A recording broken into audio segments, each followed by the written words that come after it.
ಗರ್ದಿಗಮತ್ ವೀಕ್ಷಕರಿಗೆ ನಮಸ್ಕಾರ ಗಡ್ರಿ. ಮನುಷ್ಯ ಹುಟ್ಟಿ ಬಂದ ಜಗತ್ ಅವನು ತಿಳಿಯೋ ಟೈಮ್ದಾಗ ಈ ಆಧುನಿಕ ಜಗತ್ತಿನ ಬಣ್ಣ ಬಣ್ಣದ ಲೋಕಕ್ಕ ಮರಳಾಗಿ ಬಿಡ್ತಾನ. ಯಾಕಂದ್ರ ಬಡ ಕುಟುಂಬದಾಗ ಹುಟ್ಟಿರ್ತಾರ, ಶಾಣ್ಯರಾಗಿರ್ತಾರ. ಆದ್ರ ಅವ್ರ ಹೆಂಗಾರೆ ಹಾಗೆ ಶ್ರೀಮಂತ ಆಗ್ಬೇಕು. ಯಾಕಂದ್ರ ಅವ್ರ ಮೊದಲ ಅವ್ರ ಫ್ಯಾಮಿಲಿಗಳ ಬಡತನ ಬಹಳ ಇರ್ತೈತಿ. ಬಡತನ ಉಂಡಿರ್ತಾರ, ಐಸ್ ಕ್ರೀಮ್ಗಳು ಮಾರಿರ್ತಾರು, ಎಲ್ಲೋ ಒಂದ ದವಾಖಾನೆದಾಗ ಕ್ಯೂನ್ ಆಗಿರ್ತಾರು, ಡ್ರೈವಿಂಗ್ ಮಾಡಿರ್ತಾರು, ಒಟ್ಟಾರೆ ಮಾಡಬಾರ್ದು ಎಲ್ಲಾ ಕೆಲಸ ಮಾಡಿರ್ತಾರ. ಆದ್ರ ಅವ್ರಿಗೆ ಈ ದೇಶದಾಗ ನಾ ದೊಡ್ಡ ಶ್ರೀಮಂತ ಆಗ್ಬೇಕನ್ನೋ ಒಂದ್ ಚಪಲ, ಒಂದ್ ಬಯಕೆ ಇರ್ತೈತಿ ಅವ್ರಿಗೆ. ಅನ್ಯ ಮಾರ್ಗ, ಜನರನ್ನ ಟೊಪ್ಪಿಗೆ ಹಾಕಿ ಯಾವ ರೀತಿ ನಾವು ಜನರನ್ನ ಮರಳು ಮಾಡ್ಬೇಕು, ಜನರ ಬೇಡಿಕೆ ಏನದಾವು, ಜನರ ಪಲ್ಸ್ ಏನೈತೆ ಅವ್ರು ತಿಳ್ಕೊಂಡಿರ್ತಾರ. ಆ ಮಟ್ಟದವ್ರನ್ನ ಇವತ್ತ ಸಾವಿರಾರು ಕೋಟಿ ರೂಪಾಯಿ ಒಡೆಯರ್ ಬಹಳ ಮಂದಿ ಅದಾರ. ಇತಿಹಾಸ ಪುಸ್ತಕ ತೆಗೆದ್ ನೋಡ್ರಿ ನೀವು. ಮಂದಿನ ಟೊಪ್ಪಿಗೆ ಹಾಕಿ ಅವ್ ಮಂದಿ ಎಲ್ಲ ಸತ್ಯಾನಾಶ ಆಗಿರ್ತಾವು. ಆದ್ರೆ ಇವ್ರು ಮಾತ್ರ ಐಷಾರಾಮಿ ಬಂಗ್ಲೆ, ಐಷಾರಾಮಿ ಕಾರ, ವಿಮಾನ, ಹೆಲಿಕಾಪ್ಟರ್ಗಳದಾಗ ಅಡ್ಡಾಡ್ತಿರ್ತಾರ. ಇವತ್ತ ನಾನು ಹೇಳಕ್ ಹೊಂಟಿದ್ದ ಬಾಳ ಸಲ ನಾನು ಎಪಿಸೋಡ್ದಾಗ ಹೇಳಿದ್ದೇನೆ. ನಾನು ಈ ಟೊಪ್ಪಿಗೆ ಹಾಕು ಮಂದಿ ಹಾಕಿಸ್ಕೊಳ್ಳೋರು ಇರೋ ಮಟ್ಟ ಹಾಕೋರು ಇರತ್ತಾರಂತೆ. ಯಾಕೋ ಇದನ್ನ ಬೆಳಗಾವಿ ಜನರಿಗೆ ಮತ್ತೊಮ್ಮೆ ನಾನು ನೆನಪು ಮಾಡ್ಕೊಡ್ಬೇಕಾಗೈತಿ. ಯಾಕಂದ್ರೆ 2006ರಿಂದ 2010 ಮಟ್ಟ ಬೆಳಗಾವಿ ಒಳಗ ಸಂಜಯ್ ತೆಂಗಿನಕಾಯಿ ಅಂತ ಒಬ್ಬಿದ್ದ ಸಾಮಾನ್ಯ ಕುಟುಂಬದ. ಅವ ಒಂದ್ 2 ವರ್ಷದಾಗಂತಂದ್ರ ಬೆಂಚ್ ಕಾರ್ ತಗೊಂಡ, ಸಕ್ರಿ ಫ್ಯಾಕ್ಟ್ರಿ ತಗೊಳಕ್ ಓಡಾಡಕತ್ತ. ಒಟ್ಟಾರೆ ಅವನ್ ಕೈಗೊಂದಾಳ, ಕಾಲಿಗೊಂದಾಳ, ಇಡೀ ರಾಜ್ಯ ತುಂಬಾ ಅವನು ಆಫೀಸ್ಗಳದು. ಅದು ನನ್ನ ಕಿವಿಗೆ ಬಿದ್ದ ಮ್ಯಾಗ ನನ್ ಕೂಡ ಇದ್ದವ್ರನ್ನ, ನನ್ ಕೂಡ ಇದ್ದ ಹೊಲ ಮನಿ ಮಾರಿ ರೊಕ್ಕ ಇನ್ವೆಸ್ಟ್ಮೆಂಟ್ ಮಾಡಕತ್ತ. ಅವಂದ್ ಏನ್ ಉದ್ಯೋಗಪ್ಪ ಅಂದ್ರ, ನಿಮ್ ಹೆಸರು ಮ್ಯಾಗ ಎಮ್ಮಿಗಳು ತಗೋತೇನು, ಆ ಎಮ್ಮಿಗಳಿಂದ ಪ್ರತಿ ತಿಂಗಳು 1 ಲಕ್ಷ ರೂಪಾಯಿ ಇಟ್ರಿ ಅಂದ್ರ 3,000 ರೂಪಾಯಿ ನಿಮ್ ಪ್ರತಿ ತಿಂಗಳು ನಿಮ್ ಬ್ಯಾಂಕ್ ಅಕೌಂಟ್ ಎಮ್ಮಿಗಳು ನಿಮ್ ಹೆಸರಲ್ಲಿ ಇರ್ತಾವು. ನೀವು ಎಷ್ಟ್ ಎಮ್ಮಿ ಕೊಡ್ತಿರಲ್ಲ 10 ಲಕ್ಷ ರೂಪಾಯಿ ನನ್ನ ಕಡೆ ಇನ್ವೆಸ್ಟ್ಮೆಂಟ್ ಮಾಡ್ರೆ 30,000 ತಿಂಗಳ ಬಂದು ಒಯ್ಯುದು. 20 ಲಕ್ಷ ಇಟ್ರ 60,000 ಒಯ್ಯುದು. ಆಮ್ಯಾಗ ಅವ್ ಏನ್ ಮಾಡಿದ, ಇಲ್ಲೇ ಬೆಳಗಾವಿ ತಾಲೂಕ ಸುತ್ತಗಟ್ಟಿ ಅಂತ್ಯಾಕ ಒಂದ್ ಶೆಡ್ಡು ಮಾಡಿದ.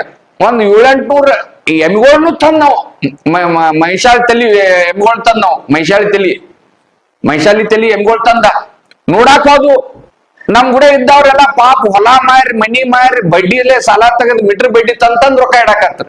ಬೆಳಗಾವಿ ಜಿಲ್ಲೆ ಅನೇಕ ಅಧಿಕಾರಿಗಳು, ರಾಜಕಾರಣಿಗಳು ಇವತ್ ಜನಸಾಮಾನ್ಯರು ಬೇರೆದವ್ರ ಕಡೆ ಬಡ್ಡಿ ಓದೋದ ಎಲ್ಲಾ ಮನಿ ಮಾರ, ಏನ್ ಗಾಡಿ ಗೋಡ ಎಲ್ಲಾ ಒತ್ತೆ ಇಟ್ಟ ಕೆಲಸ ಅವಂಗ ರೊಕ್ಕ ಮಾಡಿದ್ರು. ಆದ್ರ ಅವತ್ತ ನಾನ ಹೋದಾಗ ಅವನೊಂದು 3-4 ಪ್ರಶ್ನೆ ಕೇಳಿ ಅವ್ನು ಸಂಜಯ್ ತೆಂಗಿನಕಾಯಿ ಮತ್ ಹೆಂಗಪ್ಪ ನೀ ಕೊಡವ, ನಾ ಕೊಡ್ತೇನ್ರಿ ಅಂದ. ಸುಮಾರು ಸಾವಿರಾರು ಕೋಟಿ ರೂಪಾಯಿ. ಇದ ಅವತ್ತಿನ ಪೊಲೀಸ್ ಇಲಾಖೆಗೂ ಗೊತ್ತಿತ್ತು. ಪೊಲೀಸ್ ಅಧಿಕಾರಿಗಳು ಸದಾ ಅದ್ರಾಗ ರೊಕ್ಕ ಇಟ್ಟಿದ್ರು, ತಹಸೀಲ್ದಾರ್ಗಳು ಇಟ್ಟಿದ್ರು, ಅನೇಕ ಜನ ದೊಡ್ಡ ದೊಡ್ಡ ಹುದ್ದೆ ಒಳಗೆ ಇದ್ದವ್ರು ಎಲ್ಲ ರೊಕ್ಕ ಇಟ್ಟಿದ್ರು, ಸಾವಿರಾರು ಕೋಟಿ ಮ್ಯಾಗ ಹೆಚ್ಚ. ಆದ್ರ ಒಂದ್ ದಿವ್ಸ ಸಂಜಯ್ ತೆಂಗಿನಕಾಯಿ ಅದೇನ್ ಹೊಳ್ಳೆ ಕುಡಿದ್ ಬರಾಕೈತ್ಲ, ಭೋಜ ಆತಮ್ಗ 3,000 ಕೊಡ್ಬೇಕಾದ ಅದನ್ನ ಸಣ್ಣಂಗೆ ಬಂದ್ ಮಾಡಿಬಿಟ್ಟ. ಬಂದ್ ಮಾಡಿ ಕೂಡ್ಲೆ ಅಲ್ಲಿ ಸುತ್ತಗಟ್ಟಿಗೆ ನಾನು ಹೋಗಿನ, ದನಗಳು ಉಚ್ಕೊಂಡ್ ಬರಾಕ್ ಮಂದಿ ಕೂಡಿತ್ತು. ಒಂದ್ 10,000 ಗಂಟ್ಲೆ ಮಂದಿ ಕೂಡಿತ್ತು. ತಹಸೀಲ್ದಾರ್ ಬಂದ್ರ, AC ಬಂದ್ರ, DC ಬಂದ್ರ. ಅವತ್ತ ಅವ ಏನ್ ಗೈಪಾದವ, ಅವತ್ತವ ಪ್ಲಾಸ್ಟಿಕ್ ಸರ್ಜರಿ ಮಾಡ್ಕೊಂಡಾನು ಅಂತೇಳಿ ಇವತ್ತಿಗೂ ಸುದ್ದಿ ಐತಿ. ಮತ್ತ ಈಗೊಂದು ಸುದ್ದಿ ಏನ್ ಚಲೋ ಆಗೈತೆ ಅಂದ್ರ, ಅದೇ ಸಂಜಯ್ ತೆಂಗಿನಕಾಯಿ ಪ್ಲಾಸ್ಟಿಕ್ ಸರ್ಜರಿ ಮಾಡ್ಕೊಂಡ್ ಬೆಳಗಾವದಾಗ ಸೇಮ್ ಅದೇ ಒಂದ್ ಪಾರ್ಟ್ ನಾಟಕದ 2ನೇ ಪಾರ್ಟ್. ಈ ಬೆಳಗಿನ ನಾಟಕ ಅಂತಾರಲ್ಲ, ರಾತ್ರಿ ನಾಟಕ ಬೆಳಗಿನ ನಾಟಕ ಚಾಲೂ ಮಾಡಿದಾನ. ಇವತ್ತ ಶಿವಬಸ ನಗರದಾಗ ಒಂದ್ ಆಫೀಸ್ ತೆಗದ 1 ಲಕ್ಷಕ್ಕ 3,000 ರೂಪಾಯಿ ನಿಮ್ಗೆ ಪ್ರತಿ ತಿಂಗಳ ಕೊಡ್ತೇನು. ಒಟ್ಟಾರೆ ಆ ಒಬ್ಬ ಯಾರ್ ಗಿರಾಕಿ ಹಿಡ್ಕೊಂಡ್ ಬರ್ತಾನ ಅವಂಗೊಂದ್ 2,000 ಕೊಡ್ತೇನು. ಪ್ರತಿ ತಿಂಗಳ ಒಂದ್ 5,000 ರೂಪಾಯಿ ನಿಮ್ಗೆ ಕೊಡ್ತೇನಂತಾನ. ಅಂದ್ರ ಒಟ್ಟಾರೆ ಇದನ್ನ ಈ ಒಂದು ವ್ಯವಸ್ಥೆ ಈಗ ಒಂದ್ 2-3 ವರ್ಷದಿಂದ ನಡೆದೈತಿ. ಇತ್ತೀಚಿನ 1 ವರ್ಷದಾಗ ಬಹಳ ಕೆಟ್ಟ ಮಂದಿ ರೊಕ್ಕ ಇಡತೈತಿ. ಯಾರು ಕೊಡ್ತಾರ್ರಿ, ದೇವ್ರಿ ಅನ್ನಕ ಶುರು ಮಾಡಿದಾರ. ಅಂದ್ರೆ ಈ ಸಂಜಯ್ ತೆಂಗಿನಕಾಯಿ ಈ ಪ್ಲಾಸ್ಟಿಕ್ ಸರ್ಜರಿ ಮಾಡ್ಕೊಂಡ, ನನ್ನ ಕಲ್ಪನೆ ಇದು ಮಾಡತಾನೆ ಅಂಬಲ್ಲ. ಯಾಕಂದ್ರೆ ಪ್ಲಾಸ್ಟಿಕ್ ಸರ್ಜರಿ ಮಾಡ್ಕೊಂಡ್ರೆ ಯಾರಿಗೇನು ಗೊತ್ತಾಗೋದಿಲ್ಲ. ಈಗಾಗಲೇ ಲೂಟಿ ಮಾಡಿ ಹೋಗಿದಾನ. ಇಲ್ಲೂ ಈಗ ಅನೇಕ ಜನ ಸರ್ಕಾರಿ ಅಧಿಕಾರಿಗಳು ರೊಕ್ಕ ಇಡತ್ತಾರು, ಸರ್ಕಾರಿ ನೌಕರಿ ಇಡತ್ತಾರು, ಪಿಂಚಣಿ ನಿವೃತ್ತ ಸೈನಿಕರು ಇಡತ್ತಾರ ರೊಕ್ಕ. ಸರ್ಕಾರದ ಏನೋ ಮದ್ವಿ ಮುಂಜುವಿ ಮಾಡ್ಬೇಕನ್ನುವಂತ ಬ್ಯಾಂಕ್ನಾಗ ಇದ್ದಂತ ರೊಕ್ಕನ ಓದೋದು ಕ್ಯೂ ಹಚ್ಚ ಒಂದು ಕರಿಪಟ್ಟಿ ಚಿಲ್ದಾಗ ಓದೋದ ಈ ಶಿವಬಸವ ನಗರದಾಗ ಈ ರೊಕ್ಕ ಇಡತ್ತಾರಂತ ಸುದ್ದಿ ಐತಿ. ಆದ್ರೆ ಈ ಸಂಜಯ್ ತೆಂಗಿನಕಾಯಿ ಬಗ್ಗೆ ಈ ಪೊಲೀಸ್ ಇಲಾಖೆ ಇನ್ನೂ ಅದನ್ನ ಅವ್ರಿಗೆ ನದರಿ ಮುಟ್ಟೈತೋ ಇಲ್ಲೋ, ಮುಟ್ರನು ಯಾಕೆ ಸುಮ್ಕದಾರು, ಇದ್ರ ಹಿನ್ನೆಲೆ ಏನ, ಈ ಒಂದ್ ಏನ ಈ ಶಿವಬಸವ ನಗರದಾಗ ಇರುವಂತ ಆಫೀಸಿನ ಯಾರ ಮಾಲಕರ ಇವ ಸಂಜಯ್ ತೆಂಗಿನಕಾಯಿ ಏನ ಪ್ಲಾಸ್ಟಿಕ್ ಸರ್ಜರಿ ಮಾಡ್ಕೊಂಡ್ ಬಂದಾನೇನ, ಇದ್ರ ಹಿನ್ನೆಲೆ ಮುನ್ನೆಲೆ ನನ್ನ ಜಿಲ್ಲಾಡಳಿತಕ್ಕ ಗೊತ್ತೈತೋ ಇಲ್ಲ. ಯಾಕಂದ್ರೆ ಇದು ನಾಸಿಕ್ದಾಗ ಆಫೀಸ್ ಅದಾವ, ಇರುವ ಕೊಲ್ಲಾಪುರದಾಗ ಅದಾವು, ಈ ಕರ್ನಾಟಕ ಮಹಾರಾಷ್ಟ್ರ ಬಾರ್ಡರ್ ಸುತ್ತಮುತ್ತ ಇರುವಂತ ಬಹಳಷ್ಟು ಹಳ್ಳಿ ಒಳಗ ಬಹಳಷ್ಟು ಮಂದಿ ಫೋನ್ ಮಾಡಿ ಹೇಳ್ತಾರ, ಪೊಲೀಸ್ ಇಲಾಖೆ ಏನ್ ಮಾಡತೈತಿ, ನಿಮ್ಮ ವಾಹಿನಿಯಾಗ ಯಾಕೆ ಬರುವತ್ತು, ಬೇರೆ ವಾಹಿನಿಯಾಗೂ ಬರುವತ್ತು, ಏನ್ ನಡೆದೈತಿದ, ಯಾವ ವಾಹಿನಿಯವರು ಸುದ್ದಿ ಮಾಡುವಾರು, ಇದು ಏನ್ ನಡೆದೈತಿ, ನಮ್ಗೆ ಡಿಟೇಲ್ ಮಾಹಿತಿ ಕೊಡ್ರಿ ಅಂತ ಪ್ರತಿದಿನ ಫೋನ್ಗಳು ನನಗೆ.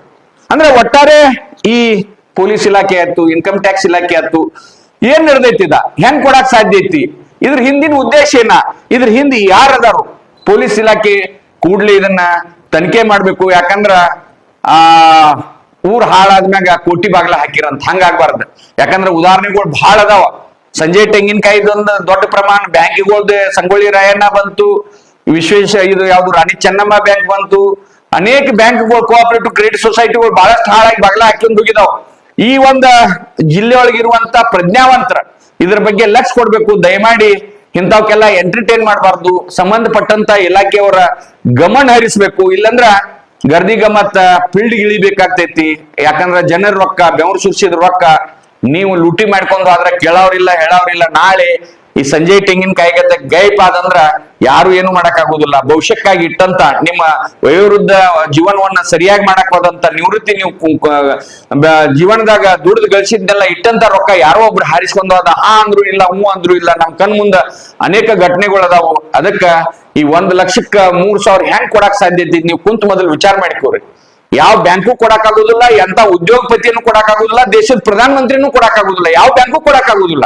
ಅದಕ್ಕ ದಯಮಾಡಿ ಮೋಸ ಹೋಗಕ್ ಹೋಗ್ಬೇಡ್ರಿ. ಈ ಬಗ್ಗೆ ನನಗ ಮಾಹಿತಿ ಇದ್ರ ಯಾರ ಏನ ಅನ್ನೋದು ಮಾಹಿತಿ ಇದ್ರ ಕೂಡ್ಲೆ ಮಾಡ್ರಿ. ಗರ್ದಿಗ ಮತ್ತ ಫೀಲ್ಡ್ ಇರ್ತೈತಿ. ನಿಮ್ಗ ಒಂದ್ ಕಡೆ ವಿನಂತಿಯನ್ನು ಮಾಡ್ಕೋತೇನೋ, ಆಗ್ರಹ ಮಾಡ್ತೇನೆ. ನಮಸ್ಕಾರ.